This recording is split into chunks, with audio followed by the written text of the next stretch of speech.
Hi, this is Rabbi Tzvi Mandel on a Tuesday afternoon, Parshas Vayigash, the 8th day of Tevis, and there's a fascinating Rav Shulchan Aruch I must read to you because I mentioned yesterday, and people over the years have asked me what's the interpretation, what's the reasoning behind it. I don't go into those things, but the basic understanding of why, if you have a woman or a man coming to your house to feed the kids and taking care of the house, you don't have to worry about them washing their hands, as opposed to your wife and children or someone else over Higir L'Chinuch, over 8 years old or 7 years old, 9 at the latest.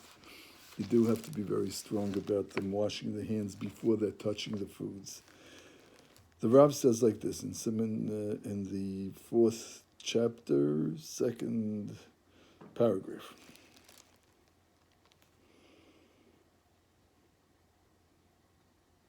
Not to touch, and to be very careful about not touching any food or drink, not to make it impure for one that didn't wash Negelvas in the morning. We must remind our wives on this, because it's very important, because mostly they are the ones that feed the children, that take care of the food. It's brought down in the Teres Kenim as well. Now, however, the Rav Shulchan Aruch says that if a non-Jewish person touches the food, we don't have to worry about, the Pri Megadim says in Mishbetz Zav, Sivkat and Zayin, because the Ruach HaTumah, this impure spirit, does not lust to live on or to stay on, it's hard to translate these words, impure places, only on utensils of holiness, the Jewish people, in other words, as the Zohar says in first volume 220. Only in a holy place that refers to Jewish people when they're sleeping, and the neshama, the holy neshama, the holy soul, goes away from the body, as we've spoken about so many times, as the Zohar says in Parshas Vayeshev 184:2. Then the Ruach HaTumah, the evil spirit, can rest on our bodies.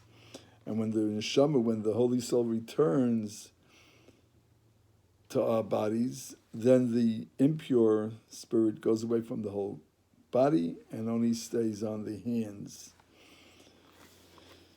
Therefore, also, all of Israel has the custom to be lenient about the touching of ktanim, of small ones that are not yet of age, because the Gemar, the wholesome and main coming in of the neshama, the nefesh hakdosha, really into a person, is at age 13 and 1 day for a boy and 12 for a girl. Therefore, when they become responsible to do mitzvahs and they become neyonshim, they're punished if they don't do the mitzvahs.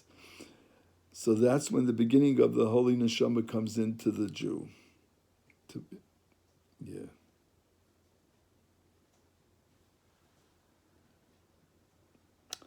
It's debatable. 13, or does it mean chinuch after age 9? As far as this is concerned, we'll talk about it another time at another halacha. We're up to the 3rd. Just the wording is so special and beautiful. The Archaim HaKadosh in the Chumash speaks about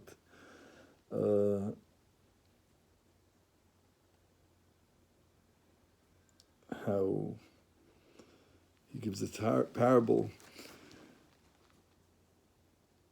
how when a garbage can is full of garbage and has, then it's attractive to all kinds of bees and cockroaches and whatnot. But that's only because there was something there before.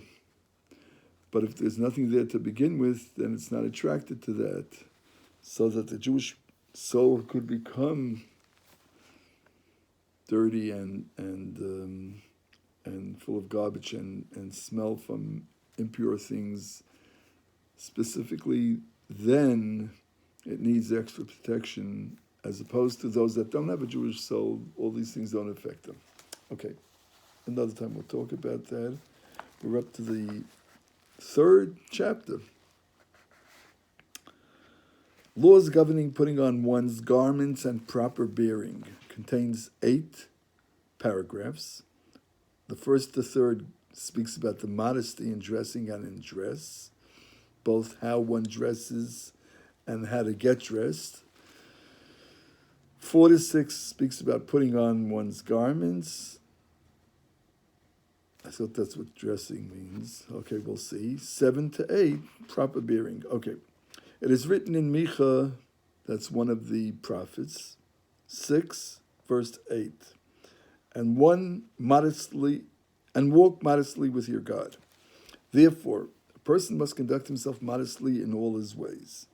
Thus, when putting on or taking off his robe or any other garment worn directly upon the skin, such as underwear or pajamas, he should be very careful not to expose his body. Rather, he should put it on and take it off only when he is lying on his bed, covered. And he should not say, "Here I am in an innermost room and in the dark, who will see me, even if I am not fully dressed?" It's not true. For the glory of the Holy One, blessed be He, fills the entire world. In other words, we honor God, we honor Hashem, who loves us so much and always there with us and for us in every way, by not being undressed in front of Him. The King is right there with you. And darkness is as light before Hashem. May His name be blessed, as we explained before in the beginning of the Shulchan Aruch. Furthermore, acting with modesty and bashfulness brings a person to feel submission before Hashem. May His name be blessed. So there's 2 parts to it. There's a part of our being ever sensitive and recognizing Hashem is there right with us, and then we grow from that as well. Now, the Heilige Rebbe Moshe Feinstein explains as follows. I have to get the Makars, we'll get to that by next time. But he does say in his Igros Moshe, and I have to find exactly where it is, so I have to look it up in Shmaitz of the Moshe. So Moshe says a lot of people, especially in today's day and age, find it hard to get dressed under their blanket. So what's the preferred way? So he says the best way is really to get dressed and undressed in the mikveh room. Why in the mikveh room? Because the mikveh is a place that there's no laws of respect. Even if a great tzaddik or a great Torah scholar walks in, you don't have to stand up for him, you don't have to give him your place. That's the halacha. So then God Himself doesn't deem it a place that one must give Him respect over there as well. Now, not everybody could get dressed and undressed in the mikveh room, right? Not everybody goes to the mikveh every day, and not everybody. So the second best place is in your bathroom, or preferably in the shower in the bathroom, where also there's very little laws about getting undressed and dressed. That shows us that over there, God allows us to be in a state of being undressed. Someone goes to the bathroom, which we'll learn later about. There are some specific halachas of kavod for Hashem, of respect for God, but not that many, and that would be the second best place. Okay, chapter 3, paragraph 2. It is forbidden to follow the traditions of idolaters, and one may not imitate them, neither in modes of dress nor in styles of hair and the like.